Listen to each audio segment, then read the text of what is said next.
It's me, Renee. I'm back. So when you see this, and when I'm filming this, Jewish is over, or the reverse Jewish. So reverse Jewish start at 2 in the morning on Saturday for my part. But I did what I always do on Jewish. I read a whole weekend instead of reading. Like the point is, the rule is you're supposed to read one day for 24 hours, or like as soon close to that as you can get. I mean, reading for 24 hours, even with breaks, is kind of difficult. So I usually kind of do like a weekend where I read lots. Um, but yeah, I am filming it on Sunday because I am feeling a bit read out. Yeah, I might read a bit later today, but I mean, the readathon is officially over. So yeah, I'm making this wrap up as you see. And yeah, I read 3 hours on Friday, which I suppose in a way felt like, at least for me, kind of felt like a way to start early, and also like I wasn't gonna wake up at 2 in the morning to start reading. That's not happening. So yeah, I read then, and then I actually woke up early on Saturday and read a bit. So I like Saturday I read a lot. I had a little break in the middle of the day to go painting because I do that. But other than that, I read most of the day really. So I feel like I kind of end up doing what I usually do, which is I end up getting 12 hours. And I feel like half of 24 hours is, that's not really bad. Not too bad really. I suppose, yeah, in a way, like if you could do like 6 hours on Friday, Saturday, and Sunday, and then you'll get more than 24 hours, no, 24, and 12 hours. But I think I've done that sometimes also. But yeah, it didn't happen this time. I did get some reading in, well, of course. So I'm going to tell you what I read. As usual, in not really particular order. I read The Lucky List by Rachel Lippincott. So honestly, this is my second Rachel Lippincott book, and I prefer her other one better. This one, so this one was contemporary sapphic. The other one I read was time travel sapphic. This one, honestly, so it was taking place during summer. It was like one of those a list books where like you do things from a list. You kind of, yeah, you do things off a list. And honestly, I wasn't that bothered. I kind of thought maybe I would DNF it. I didn't DNF it because I suppose I didn't hate it. And like for me to DNF, it's either a time when I kind of very much want to read something else, or if I'm very much not enjoying the book. I enjoyed this book, but just slightly. So yeah, not a book I'm gonna recommend people really. I suppose maybe if you are in your teens, maybe you'll like this more. For me, this book kind of just felt like been there, done that. Nothing new really. I also read a bit of Norwegian books during the weekend. I read Full Bias of Ingunn Thon. So this is Norwegian middle grade. And honestly, this one also kind of let me down. It was fun, the idea of it. Like the idea of it was like the main character Orion, bit of a weird name for main character, but that's what it's called. In the beginning of the book, he's very much a goody two shoes. Like he does all his homework, and like when he's finished with the homework, he does extra task.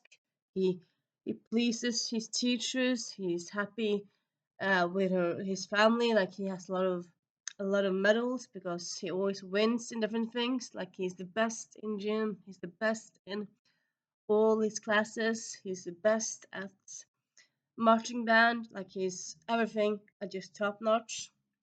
And then one day, uh, one of his teachers says like, "Aren't you maybe a bit too perfect?" And then the next day he goes crazy, bananas. He just like he wants to be normal, but his body kind of doesn't cooperate. So his body is yelling and jumping and throwing and being late to school and whatnot. And honestly, for me, it kind of felt too much of a switch. I could have understood if this had like a magical realism to it, if it was like a magical old woman or a fairy or a magical lamp. But there was nothing like that. It was just kind of was a mental switch in his head, and it just felt too much, really. And it just very much over the top. I suppose this also, I feel like maybe if you are 10, 11, you would enjoy this much more. And like also, this book has gotten good reviews, but for me, no, not my cup of tea, really. Then I read Utopia for Realists by Rutger Bergman.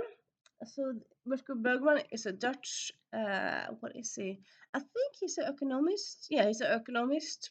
So in this book, he talks about working less hours. He talks about universal pay. He talks about, yeah, modern life in a way. And it's quite interesting ideas he talks about. So I would say some of the chapters look to be like quite similar, so some of that I kind of skipped because like, why are you talking about this again? I feel like this book maybe had been a compilation of his articles, maybe because yeah, some of them were like quite similar. Like, why would you have two chapters on the more or less the same thing? Didn't really differ that much. That kind of annoyed me a bit. But all in all, I quite enjoy this book. And I also know he also has other non-fiction books like this out.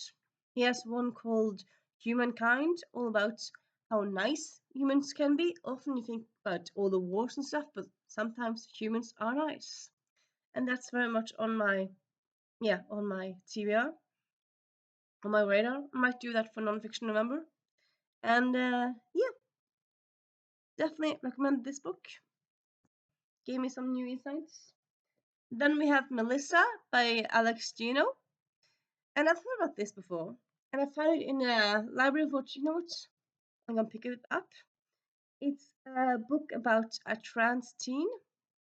Uh, and it's yeah, quite enjoyable. It's a short one, but I quite enjoyed it. Like from the whole book has the main character uses she pronouns in her own head, but then to everyone else they're a a boy.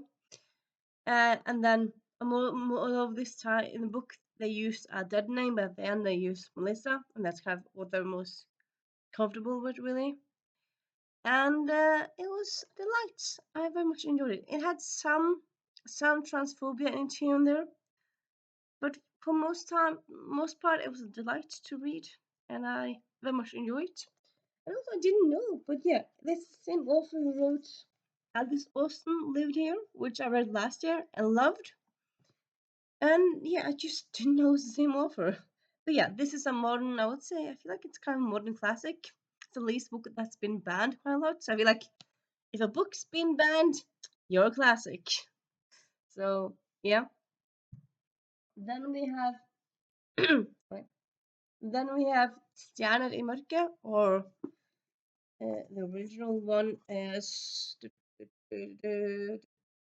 what's yeah. When Stars Are Scattered. So this is as you see, a graphic novel all about Omar, who lives in a Kenyan refugee camp. He's from Somalia. He lives there with his brother, Omar and Muhammad. And yeah, it's about his life, his childhood in this refugee camp, about what it's like to be a refugee, to be displaced. And it's quite a good story. I mean, it's written for kids. I feel like kids would probably have gotten a lot about this, a lot out of this.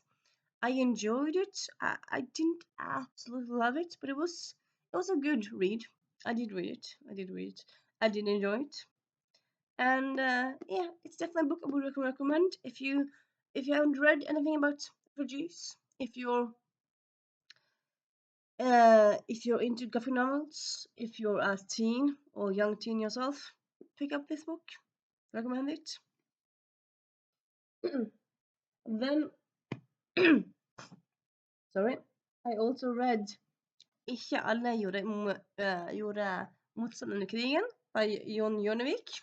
So this is a book about of poems. You have a picture and then you have a poem. and often, as well as myself, like you often kind of think poems, they're kind of boring. The poems that are kind of, why would you read poems? I suppose you kind of associate poems with something bad and boring and yeah. But I have read his poems before. I think I got one for birthday years ago. Yeah, and I do quite enjoy his poems. His poems are quite funny and fun, and they kind of make you think, well, poems aren't too bad really. And I suppose also like why there's all this hate against poems, but again, poems is kind of like the kind of music lyrics without the lyrics, without music, because music lyrics are often in rhyme and whatnot. So it's kind of a similar thing, but just in a different package. And yeah, quite enjoyed this book. So yeah, that is the books that I did read. Yeah, end up getting to 6 books. Uh, I did I did start Anna and Frank by Grodale. I didn't finish it, so yeah. This one, and I kind of felt like, honestly, to me, this kind of felt much more like a radio show than a text. I didn't really feel like interesting text, so yeah, threw it down. Picked up this book, these two, but they didn't really feel like to me, so I finished and enjoyed this 6. Well, enjoyed in different levels, but yeah. So that's my duties this time around. Yeah, I also did a bit of audiobook listening to Murder on a School Night by Murder on a Summer Break by Kate Weston. I didn't do a lot of that, but I did listen to it a bit. And so Juice this time, not too bad as usual. It's quite a nice time really to sit, enjoy, and read and listen, see what other people are reading. I joined the Discord for Jewish, so that was fun. Well, I just recently joined the Discord in general, so yeah. I think that's it really, and I'll see you soon. Bye.